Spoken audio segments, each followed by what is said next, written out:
진차사 우리 가족 여러분 그동안 편안하시죠? 네. 오랜만에 만나서 함께 예배하기 위해서 참으로 감사하는 생각합니다. 나는 어디서 와서 어디로 가는가? 라는 제목으로 말씀을 드립니다. 오늘 이 제목을 택한 것은 우리 김용성 집사님 네 분께서 제가 학교에 오셔서 가끔 만나는데 또 우리 단톡방에도 올리고 해서 오늘 큰 누님께서 그 네 분이 오신다고 해서 제가 오래 고민하다가 이 제목을 택하게 되었습니다. 오늘 못 오셨지만은 또 뭐 이렇게 전달될 수도 있고 다음에 또 오신다 하니 또 그때 필요한 더 좋은 제목으로 말씀을 나누면 우리 모두에게 유익이 되리라 생각합니다. 여러분은 어디서 오셔서 어디로 가고 계십니까? 우리 이미성 집사님 어디서 왔어요? 뭐 질문이 너무 커서 하나로 대답하기 힘들죠. 고향을 묻는지 아니면 뭐 출신 어떤 철을 묻는지 생물학적으로 묻는지 지리학적으로 묻는지 답이 다를 수 있어요. 저는 오늘 우리 함께 생각해 보고자 하는 것은 우리는 어디 와서 어디로 갑니까? 흔히 요람에서 무덤까지라고 하는 그 표가 있어요. 한 나라의 그 국민 사회 복지 제도를 총 책임진다고 할 때 요람에서 무덤까지 책임진다. 처음에 그렇게 해서 나왔습니다. 이 말은 무엇인고 하니 태어나서 뭐 할 때까지? 죽을 때까지라는 뜻입니다. 우리는 태어났어요. 저는 벌써 수십 년 살았고 또 어떤 분들은 몇십 년 살았고 이게 했는데 사람은 태어나는 순간부터 어떻게 해요? 속절없이 죽어가고 있습니다. 죽어가는데 언제 죽을지는 몰라요. 어떤 사람은 20년 살다가 죽기도 하고 40년 우리 김형석 교수 같은 분들은 100년이 넘도록 사시고 그래요. 저희 집에도 장모님이 작년 재작년에 100세를 넘기시고 돌아가셨어요. 참 아주 행복한 삶을 사셨지 않나 생각합니다. 인간은 다 요람에서 아이를 이렇게 키울 때 거기서 무덤까지 이 긴 행렬을 원하든 안 원하든 이어가야 하고 마침내는 무덤에 들어가게 되는 것입니다. 그래서 요람에서 무덤까지가 아니고 요람에서 무덤으로 가는 중에 있습니다. 그런데 처음 하나님께서 사람을 만드실 때 그 과정을 설명한 창세기 2장 7절에는 다음과 같이 말씀하였습니다. 여호와 하나님이 땅의 흙으로 사람을 지으시고 생기를 그 코에 불어넣으시니 사람이 생명이 되니라. 나는 어디서 왔나? 이 말씀에 근거하면 나는 어디서 왔어요? 흙에서 왔습니다. 여러분은 어디 왔습니까? 네? 뭐 여성들은 아담의 갈비뼈에서 왔다 그러는데 그것도 다 흙이에요. 그렇죠? 갈비 빼가지고 또 흙으로 했잖아요. 이 말씀을 좀 수학 공식으로 만들면 흙에다가 더하기 뭐를 넣었어요? 생기. 이 생명의 호흡을 불어넣었더니 생명이 되었다. 생명이 아담이에요. 성경이 생명이라고 하는 것은 어떤 뭐 사람에게서 육신에서 벗어나가지고 돌아다니는 영이 그런 영이 아니에요. 그런 영은 없습니다. 사람이 생명이에요. 아담이 생명이에요. 그걸 거꾸로 하면 생명에서 숨을 빼면 생기를 빼면 뭐만 남아요? 흙만 남아요. 위에 등식을 거꾸로 하면 아래 등식이 되는 것입니다. 저를 만든 재료는 흙이요. 모든 사람이 그렇듯이 그 흙에 생기를 불어넣어서 살아있는 인간이 된 것이 바로 저이고 여러분입니다. 흙은 나의 출처이고 재료입니다. 나는 흙입니다. 그러므로 나는 어디서 왔느냐? 흙에서 왔습니다. 여러분 다 동의하십니까? 아니야, 나는 흙이 아니야. 그런 분 있어요? 다 흙에서 왔습니다. 그런데 이 흙에서 생기를 불어넣어서 생명이 된 아담이 하나님의 말씀을 제대로 안 듣고 불순종해가지고 그만 타락합니다. 범죄해가지고 이제 그 생명이 단절되게 됐어요. 그때 창세기 3장 19절에는 다음과 같이 말씀하십니다. 네가 흙으로 돌아갈 때까지. 어디로 돌아가요? 흙으로 돌아갈 때. 그 말은 무슨 말이에요? 네가 죽을 때까지 얼굴에 땀을 흘려야 먹을 것을 먹으리니 네가 그것에서, 그것이 뭐예요? 흙에서 취함을 입었습니다. 너는 흙이니 흙으로 돌아갈 것이니라. 나는 어디로 가나? 어디로 갑니까? 어디로 가요? 자신 있게 말씀하십시오. 어쩔 수 없이 흙으로 들어갑니다. 아까 공시 그대로 한번 다시 썼어요. 흙에다 생기를 불어넣었더니 생명 곧 산 사람이 됐는데 그 생명 곧 산 사람에서 생기를 빼 죽으면 흙으로 돌아가는 것입니다. 너는 흙이니 흙으로 돌아갈 것이니라. 나는, 그리고 여러분 각자는 흙에서 나와서 흙으로 가고 있는 존재입니다. 흙은 나의 재료이자 출처이고 내가 돌아갈 본향 같은 곳입니다. 이 세상에 수십억, 아마 수백억이 태어났고 또 죽고 해가지고 지금 살아있는 것은 뭐 한 70억이라 그렇게 말을 하는데 우리 조상들이 다 어디로 갔어요? 다 흙으로 돌아갔어요. 흙이에요. 다 흙입니다. 속절없는 존재입니다. 전도서 9장 5절과 6절에는 이렇게 말씀합니다. 산 자들은 죽을 줄을 알되. 여러분 죽을 줄 아십니까? 아멘. 앞으로 죽는 거 알아요? 네. 모르는 사람도 있는 것 같으네. 라틴 말로 아주 엄숙한 격언이 하나 있어요. 메멘토 모리, 죽음을 기억하라. 네가 죽는 존재인 것을 항상 기억하고 살아라. 그러면 이 짧은 시간을 낭비할 수가 없어요. 메멘토 모리, 영어사전에도 나옵니다. 라틴어지만. 산 사람은 죽을 줄을 알되 죽은 자들은 아무것도 모르며 그들이 다시는 상을 받지 못하는 것은 그들의 이름이 잊어버린 바 됨이니라. 그들의 사랑과 미움과 시기도 없어진 지 오래이니 해 아래에서 행하는 모든 일 중에서 그들에게 돌아갈 몫은 영원히 없느니라. 죽어도 그냥 흙으로 돌아가 버린 거예요. 기억도 없고 상도 없고 먹는 것도 없고 사랑도 미움도 없어요. 그냥 물로 돌아가 버린 것입니다. 죽으면 그래요. 욥기 14장 12절에도 이렇게 말씀하십니다. 사람이 누우면, 눕는 게 뭐예요? 죽어서 누우면 다시 일어나지 못하고 하늘이 없어지기까지, 오늘 교과 시간에 공부했잖아요. 하늘이 진동해가지고 하늘이 휘말려 없어지는 그때까지 눈을 뜨지 못하며 잠을 깨지 못하느니라.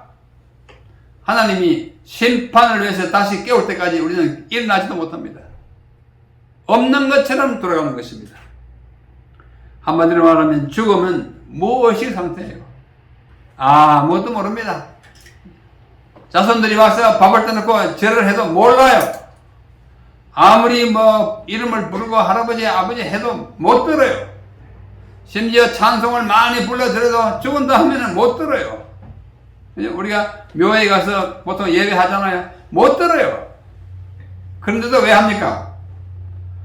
우리가 하나님께 감사하는 마음으로 그 시체 무덤 속에 있는 어른들이 들으라고 한 거 아니고 하나님께 영광을 돌리는 거예요. 그러면서 그 어른들이 가졌던 믿음을 내 마음속에 새겨보는 것입니다.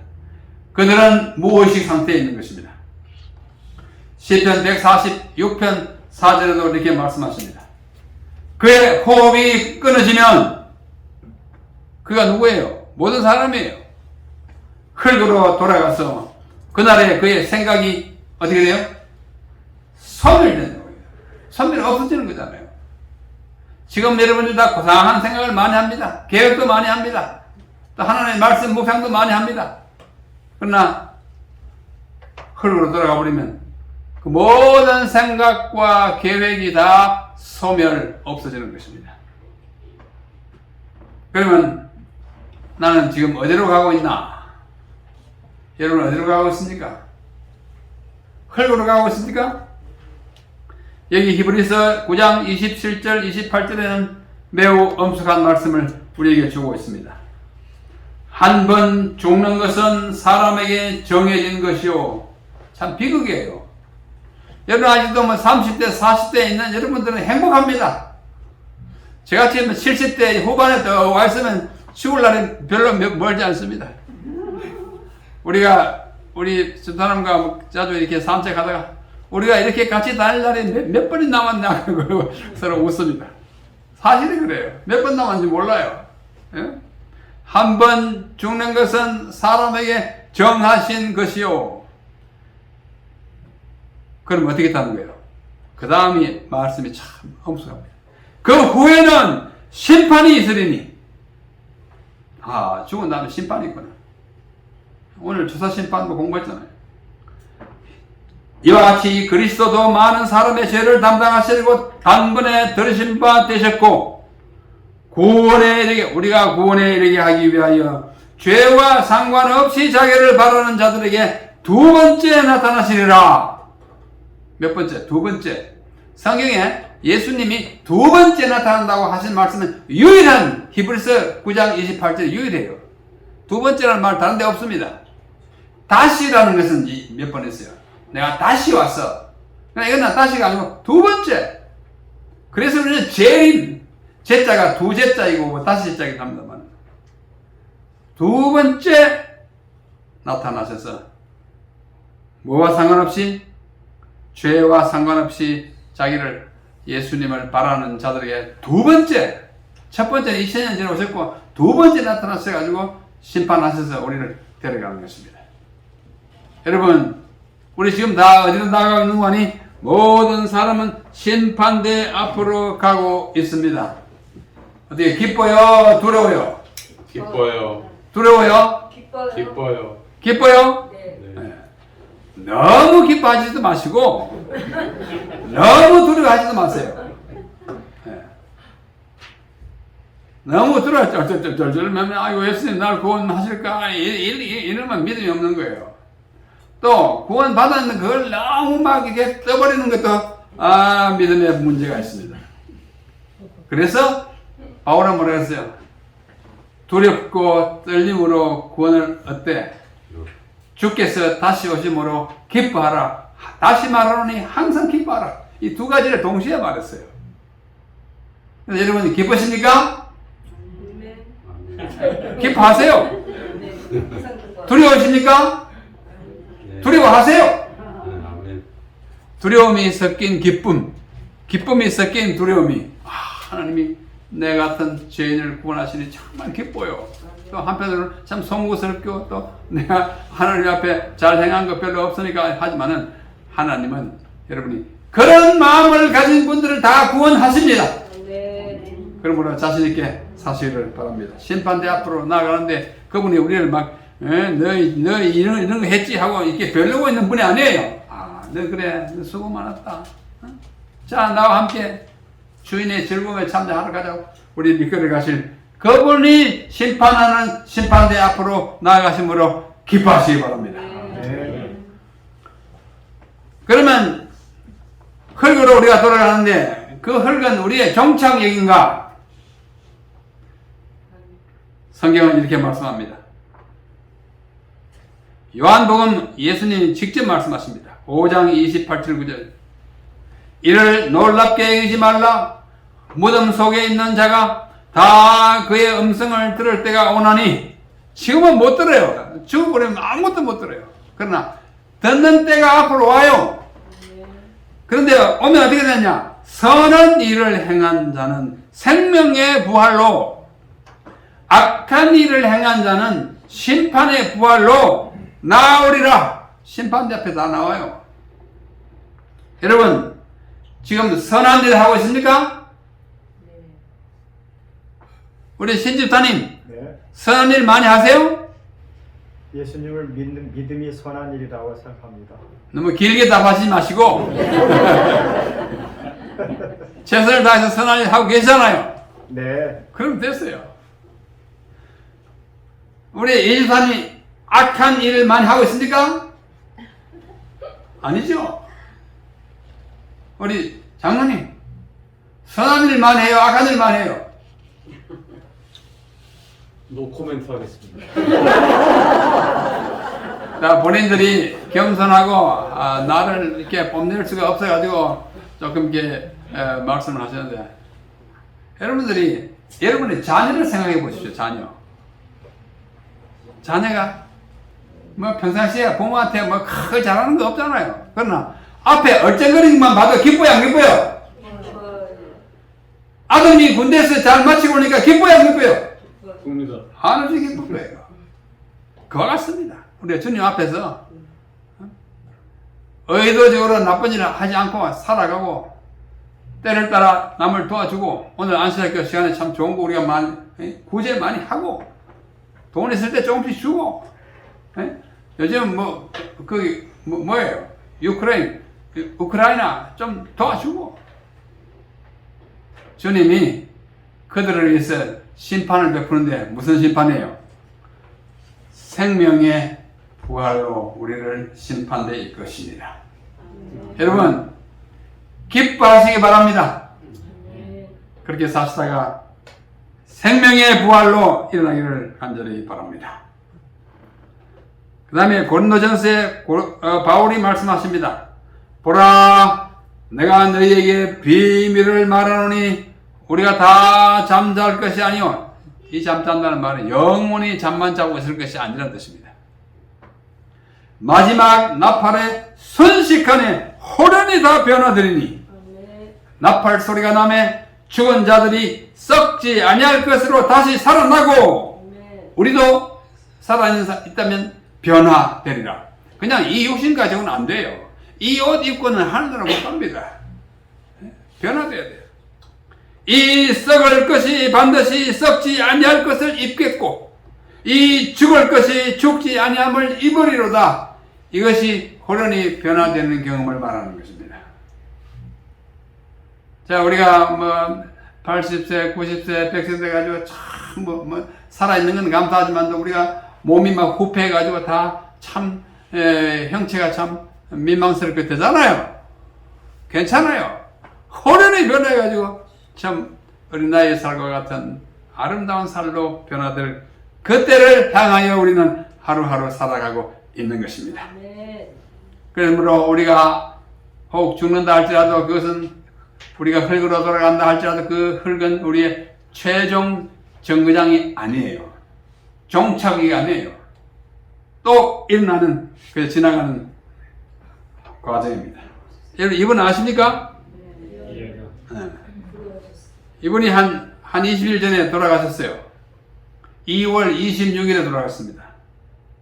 이어령, 참 한국이 낳은 정말 지성의 아주 정점에 있던 분입니다. 이분이 참 많이 알아요. 강의하고 강연하는 거 보면 무슨 천문학 갔다가 의학 갔다가 무슨 왔다 갔다 종횡무진으로 왔다 갔다 합니다. 참 공부도 열심히 하고 하는 분입니다. 저는 학생 때 대학 다닐 1960년대 대학 다닐 때 이분이 그때 하도 인기 있는 교수였어. 제가 강의를 좀 들었습니다. 정말 시간 가는 줄 모르고 강의합니다. 주로 문학평론 강의를 하셨는데 이분이 대학생 때 그 평론을 하나 썼어요. 그 평론이 무슨 제목이 뭐냐면 우상의 파괴, 이런 말 들어보셨죠? 이번에 신문에. 이 대학생, 서울대학교 국어국문학과 3학년 학생이 온 문단을 향하여 큰 소리로 고함을 지른 거나 다름없습니다. 그 당시에 유명한 그 문인들이 많이 있었어요. 박종화, 유종은, 또 백철, 이런 문단의 거성들이 그 거성들이 딱 우상처럼 딱 질을 치고 그 밑에 사람들이 어디에 줄을 서느냐 이런 판국에 이 사람이 나가가지고 이런 우상 다 파괴하시오. 예?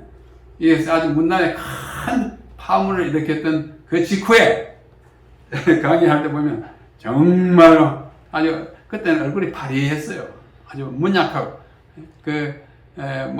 건강도 별로 안 좋은 그런 상태인데 아주 피를 토한 듯한 강의를 막 했습니다. 그러다가 지난달 26일에 88세를 일기로 주 안에서 잠드셨습니다. 우리 흔히 주 안에서 잠드셨다 하잖아요. 저는 이분이 예수님을 믿으리라고는 꿈에도 생각하지 않았어요. 그가 써내는 글과 어디 TV나 라디오에 나와서 이렇게 톡하는 거 보면 항상 이 성경을 아주 까칠하게 인용하고 성경을 이렇게 공격하고 항상 그런 짓만 했어요. 죄송합니다. 저희 아주 대선배이고 선생님인데 그런 짓을 하고 근데 하는 짓거리가 그랬습니다. 이분이 돌아가셨어요. 오른쪽에 있는 분은 그 부인이에요. 부인과 함께 이 부인은 대학의 동기동창이라 합니다. 나이는 한 살 더 많은 부인인데 동기동창이고 근데 오른쪽 아래 사진은 장례식의 영정이에요. 이분이 근래에 아주 근래는 아니고 몇 년 전에 이런 책을 쓰랬습니다. 뭐에서 뭐로? 지성에서 영성으로. 이어령 그러면 늘 따라다니는 별칭이 하나 있어요. 뭐요? 이 시대의 지성, 또 한국의 석학. 한국의 석학, 진짜 석학이에요. 다양한 분야의 지식을 갖고 있는 사람이 거의 마지막으로 이 책을 하나 썼는데, 왜 글을 많이 썼지만, 이분이 누구를 발견했어요? 하나님을 발견했어요. 그의 딸이 이민아라고 하는 딸이 있었는데 딸이 암에 걸리고 또 눈도 안 보이고 고생을 많이 해가지고 근데 끝까지 이분이 하나님에 대한 신뢰를 잊어버리지 않고 죽기 전에 아버지를 전도하고 죽어야겠다는 아주 일편단심으로 살면서 그 딸이 하와이 가서 살다가 이제 돌아오고 이제 이 아버지 어머니는 거기 가서 애를 봐주고 근데 이 딸이 설거지를 못할 만큼 시력이 없어졌어요. 그래서 자기가 글 쓰는 걸 다 중단하고 그분이 미국에서 공부한 변호사입니다. 딸이 나중에 또 목사가 됐어요. 그래서 이민한 목사라 이렇게 말하는데요. 그 딸이 못 보는 장면을 보는 이 아버지가 아주 참 피통이 터져요. 그래서 그가 어느 날 기도합니다. 하나님, 내 딸이 다시 보게 되면 내가 하나님을 믿겠습니다. 그렇게 기도했어요. 자기 평생 처음으로 기도했답니다. 하나님이 이런 기도를 들어주실까 안 들어주실까요? 근데 하와이에서 여기는 미국 사람들은 손이 커가지고 수술을 잘 못해. 한국에 수술 잘하니까 한국 가자 해가지고 한국 와서 저 어느 큰 병원에 가서 다 검사하니까 이거 깜깜하던 것이 화면에 다 보이고 아무 일 없는 것처럼 다 나와버렸어요. 딸이 이런 경험을 하는 걸 보고 아버지가 어떻게 예수 믿을까 안 믿을까요? 굴복했어요. 무릎을 꿇고 기도했어요. 하나님, 이 애비가 못하는 것을 하나님 해주셨으니 나는 하나님을 믿을 수밖에 없고 내가 남아있는 생애 동안에 나는 내가 하는 말과 연설을 얼마나 잘하는지 몰라요. 내가 쓰는 글로서 하나님의 사랑을 증거하겠습니다 하고 고백하고 저기 어느 교회 가서 간증하고 또 하용조 목사한테 세례를 받았습니다. 우리는 침례하지만 이제 물을 착 붓는 시선을 받고 완전히 새 사람이 됐어요. 그 다음에 나온 책이 이 책입니다. 지성에서 영성으로. 이 하늘 아래 지식만 잔뜩 들어있던 머리를 가지고 살아왔어요. 80년을. 근데 보니까 이 지식의 한계를 넘어 또 다른 세계가 있습니다. 그 세계가 무슨 세계예요? 영의 세계예요. 하나님의 세계예요. 그래서 이 시대의 지성, 한국의 석학이 그 지성을 넘어 초월하는 하나님에 대한 그 지식을 가지게 되고 느낌을 가지게 돼서 새롭게 영성의 세계, 영적 세계로 진입한 이야기를 쓴 책이에요. 참 감동적인 책입니다.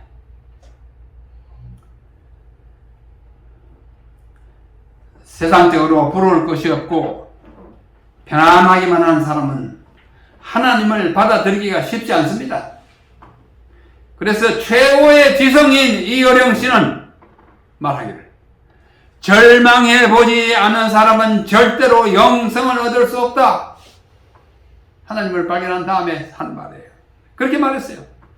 그러므로 고통과 시련 없이 하나님을 사랑하고 하나님께 더 가까이 갈 수 있는 사람이라면 그는 너무나 행복한 사람입니다. 그러나 그런 사람은 참 드물어요.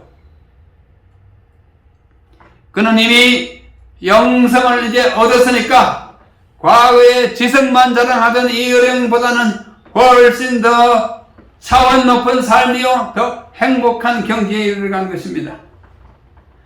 지식과 지성만으로는 영원한 진리를 깨달을 수 없고 영생할 수는 없습니다. 만약 그 딸은 나중에 죽었어요. 그러나 그 딸이 물려준 신앙을 가지고 끝날까지 살다가 지난달에 돌아갔습니다. 그렇지 않다면 이 땅에 잠깐 반짝반짝 하던 그 지식, 이런 책 많이 읽었죠. 젊을 때. 뭐 흙 속에 저 바람 속에 뭐 죽소지향의 일본이 그게 참 재밌어요. 그러나 그건 재미로 끝나요. 그러나 지식을 넘어서 영성을 체득하면 그의 삶은 영원해지고 그의 문학은 영원한 문학이 되는 것입니다. 지성에서 영성으로 아까 그 책이요. 이 책은 이 시대의 석학 이어령 씨가 전하는 영성에 대한 참회론적 메시지입니다. 성경을 분석하며 비판해온 그가 어떻게 하나님을 알게 되고 하나님께 기도하게 되었는지를 이 책은 나지막한 어조로 들려주고 있습니다.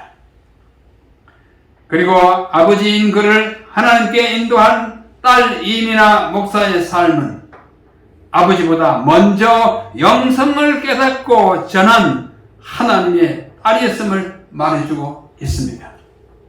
정말 아름다운 딸의 정말 아름다운 아버지 어머니인 것입니다. 지난달 2월 26일 돌아가셨다는 소식을 딱 듣고 제가 그를 만났을 때 이야기, 그의 강의를 듣던 때 이야기들은 다 주마등처럼 지나갔습니다. 그리고 그가 한 일, 저하고 친분은 없어요.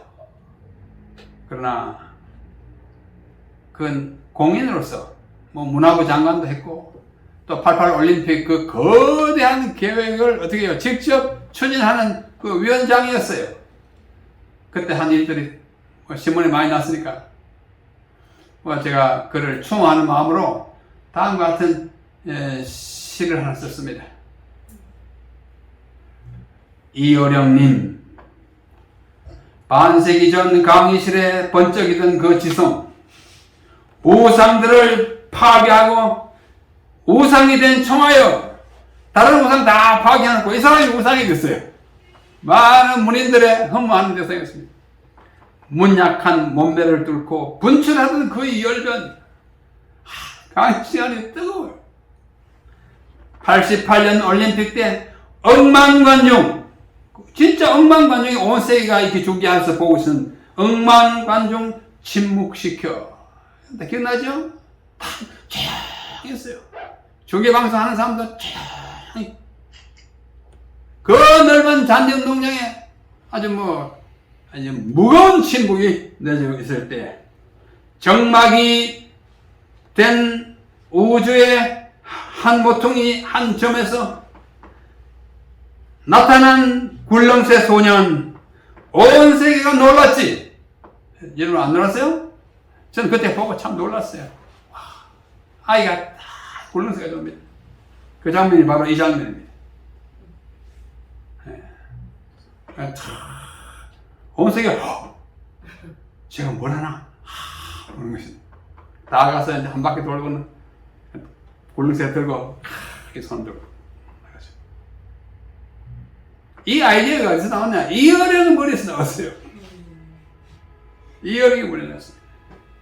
이 굴렁쇠는 앞으로 나가야 서 있는 것입니다. 안 나가면 엎어져요. 한국의 기상을 말하는 것입니다. 인간의 이 시간의 전환을 말하는 것입니다. 그래서 그 소년과 이 어령 씨가 이렇게 굴렁쇠를 아는 이 소년이 이어령 교수 품에 안겨 있습니다. 이 아이 이름이 윤태웅이었습니다. 이 아이는 1981년 9월 30일 생이에요. 이어령 교수는 이날에 태어난 아이를 찾다가 찾았어요. 이날이 무슨 날이냐? 독일의 바덴바덴에서 1988년 88 올림픽을 서울에서 한다 하고 국제올림픽위원회가 결의하여 공포한 날이 1981년 9월 30일인데 그날에 태어난 아이를 찾다 보니까 윤태웅이 발견됐어요. 그래가지고 그로부터 만 7년 후에 88 올림픽에 이 아이가 주인공으로 온 세계 앞에 굴렁쇠를 굴리면서 착 하는 것입니다. 그게 생각났어요. 이번에 돌아가시자. 시대를 앞서 보던 예리한 그 형은 인간의 지성 넘어 영성이 존재함을 보고야 잠들었으니 진정 복된 자로다. 제가 오늘 이분에 대한 제가 추모의 시를 여기서 소개해드리는 것은 바로 이 연 때문입니다. 이 파란 시대를 앞서고 온갖 많이 이야기했어요. 그 예리한 형은 그러나 그가 인간의 지성 넘어 영성이 존재함을 보고야 잠들었으니, 다시 말하면 뭐예요? 하나님 믿고 잠들었으니 진정 복된 자로다. 그분이 여러분과 함께 하늘나라에 가리라고 저는 확신합니다. 그분이 한 말, 하나님을 받아들인 다음에 한 글 보면 참 감동드립니다.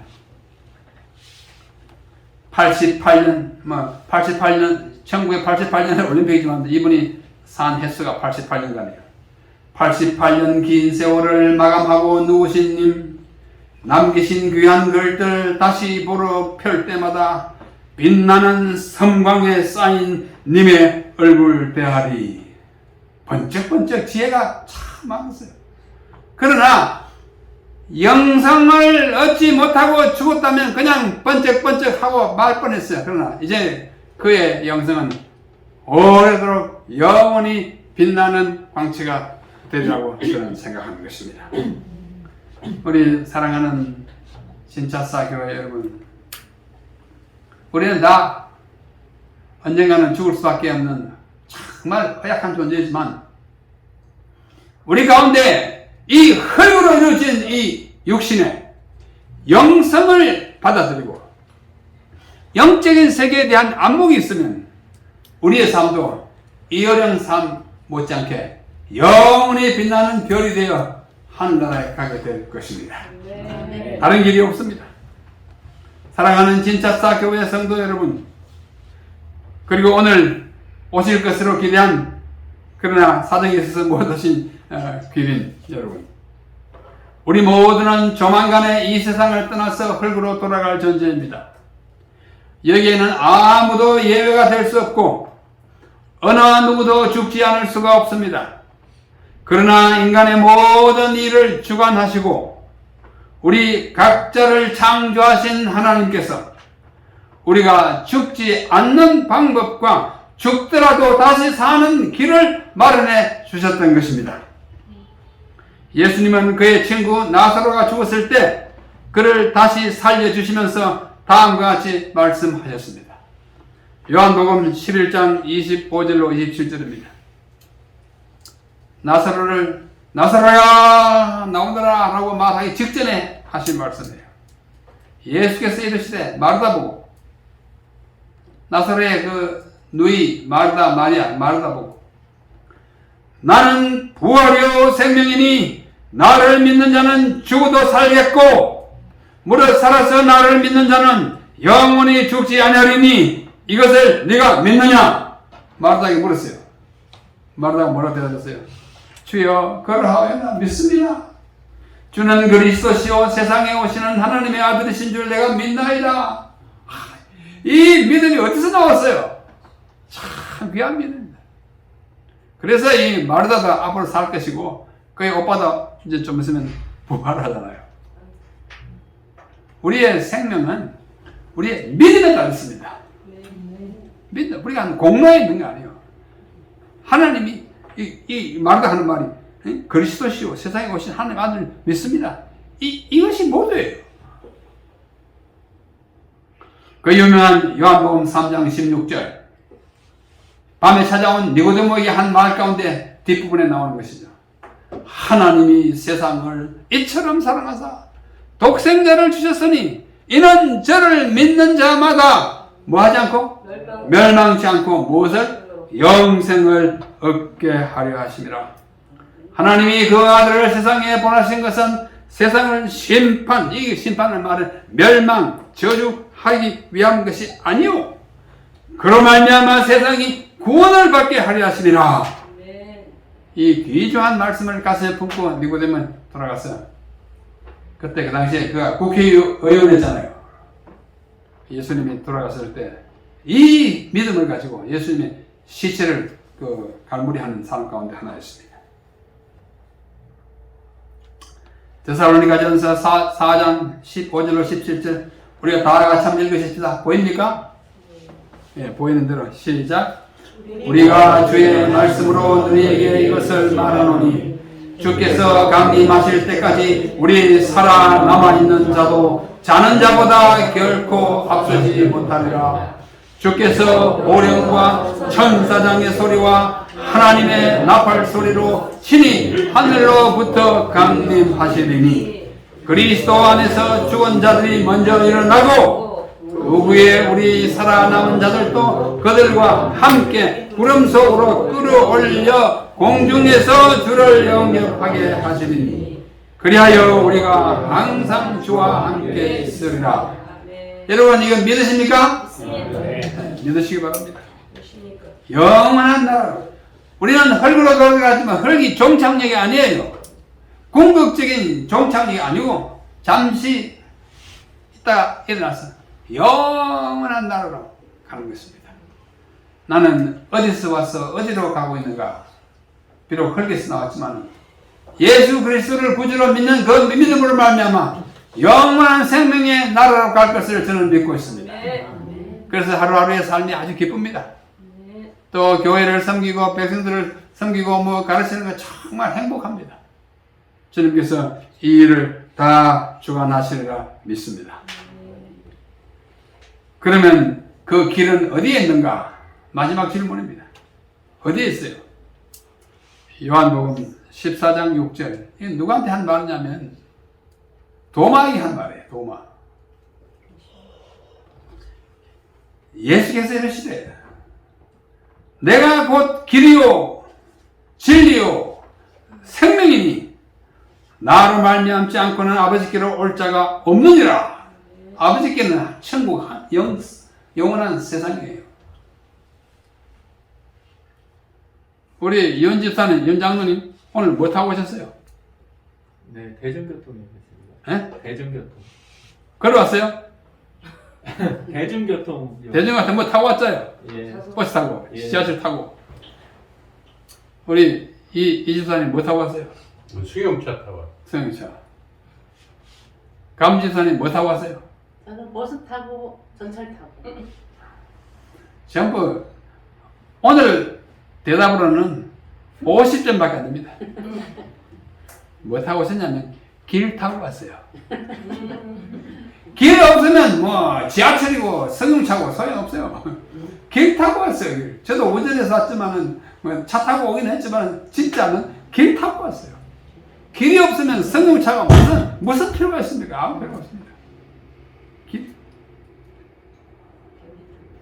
길입니다. 그분은 길 안내자도 되지만 그뿐만 아니라 길 자체이세요. 영생과 천국으로 가는 길이 예수님이에요. 그분이 바로 길이에요. 천국 가는 도구는 다른 도구 필요 없고 예수님이 길이에요. 예수님을 타고 가는 거예요. 그분이 진리입니다. 그분은 진리를 가르치는 교사이기도 하지만 그뿐만 아니라 그분이 진리 자체예요. 그분이 진리예요. 마찬가지로 그분은 생명을 나눠주시는 생명의 시여자일 뿐만 아니라 그분이 바로 생명이세요. 그분이 생명이에요. 생명 자체예요. 길은 여기 있습니다. 예수님 뿐입니다. 예수님을 믿고 그분이 분부하신 대로 살고 그분과 함께 즐겁게 살아가면 그분이 우리를 실어가고 그분이 우리를 데려갈 것입니다. 이것이 성경이 가르치는 종교요 예수교의 핵심인 것입니다. 자, 나는 어디서 와서 어디로 가는가? 여러분, 답은 간단합니다. 비록 흙으로 와서 잠시 흙으로 돌아가지만 예수라는 길을 타고 하늘이라는 영생의 장소로 우리는 가고 있다는 사실을 생각하면서 날마다 기쁘게 사시고 나를 믿는 자는 죽어도 살겠고 살아서 믿고 예수님 오시면 영원히 죽음을 맛보지 않게 되리라고 하신 그 약속이 이 아침에 여러분에게 다시 한번 굳은 약속이 되기를 간절히 바랍니다. 우리 모두 영원히 함께 살 가족으로서 안식일마다 볼 때마다 서로 기쁘고 서로 요즘 코로나 때문에 악수도 제대로 못합니다만 우리가 좀 편안한 세월 되면 정말 부둥켜 안고 얼마나 기쁩니까? 우리가 매 안식을 이렇게 만난다는 이 인연이 보통 인연이 아니에요. 예수님이 십자가에 달려 돌아가심으로 맺어준 인연이에요. 우리의 이 관계를 소중히 생각하고 우리 목사님 목자로 잘 받으시고 장로님들 다 잘 섬기시면서 또 집사님들도 존귀하게 여기면서 특별히 새로운 신자들에 대하여 정말로 뜨거운 가슴으로 맞이하여 함께 단순히 흙으로 돌아가서 영 죽을 사람이 아니라 함께 일어나서 영원한 하늘나라에 다 들어가게 되기를 간절히 바라면서 이 아침 말씀을 드리겠습니다. 아멘.